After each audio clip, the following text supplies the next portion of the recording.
L'État prendra en charge les dépenses suivantes. 15,5 milliards pour le paiement des factures d'électricité des ménages abonnés de la tranche sociale pour un bimestre, soit environ 975 522 ménages.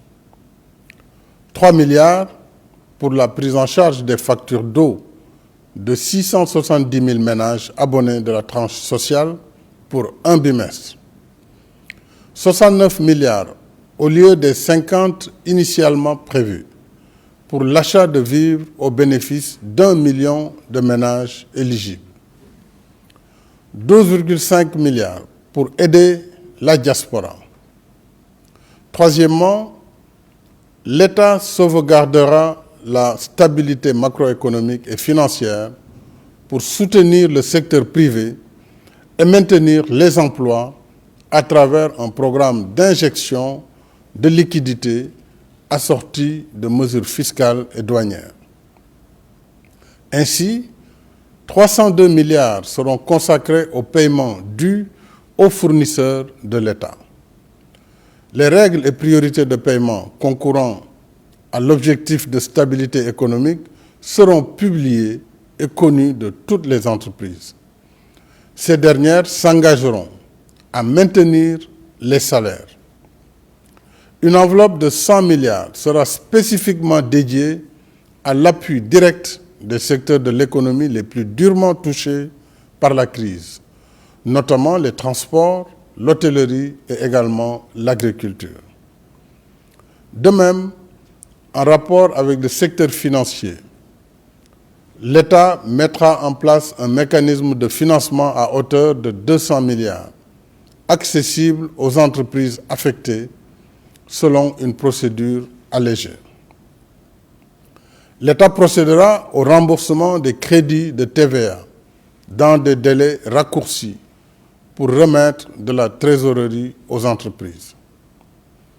Des remises et suspensions d'impôts seront accordées aux entreprises qui s'engageront à maintenir leurs travailleurs en activité pour la durée de la crise ou à payer plus de 70% du salaire des employés mis en chômage technique pendant cette période. Cette facilité de trésorerie concerne les retenues opérées sur les salaires et les cotisations sociales que les entreprises du secteur privé versent à la Caisse de sécurité sociale et à l'IPRES. Pour la mise en œuvre de cette mesure, l'administration fixera en toute transparence les règles concernant les engagements de l'État et la responsabilité des entreprises. Les petites et moyennes entreprises dont le chiffre d'affaires est inférieur ou égal à 100 millions de francs et les entreprises évoluant dans les secteurs les plus impactés par la pandémie, notamment le tourisme, la restauration, l'hôtellerie, le transport, l'éducation, la culture et la presse, bénéficieront d'un différé de paiement des impôts et taxes jusqu'au 15 juillet 2020. Au titre du soutien à l'investissement, il y aura une prolongation du délai général de paiement de la TVA suspendu, recouvré par la douane et les services fiscaux de 12 à 24 mois, ce qui représente un report de paiement de 15 milliards sur l'année 2020.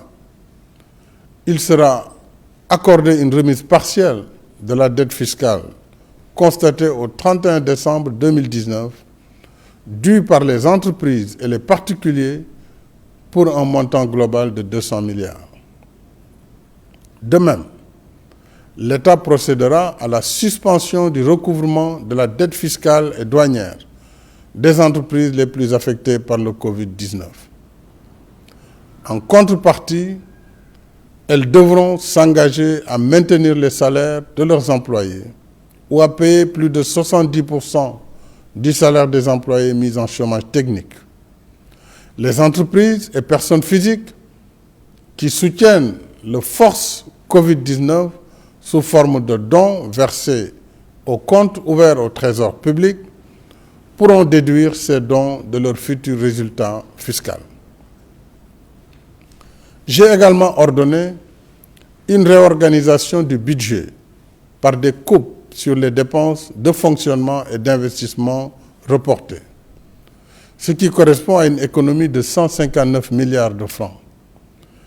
En outre, le gouvernement sécurisera 178 milliards pour couvrir partiellement des pertes de recettes budgétaires induites par la crise. Quatrièmement, enfin, le programme de résilience économique et sociale permettra d'assurer l'approvisionnement régulier du pays en hydrocarbures, produits médicaux, pharmaceutiques et denrées de première nécessité.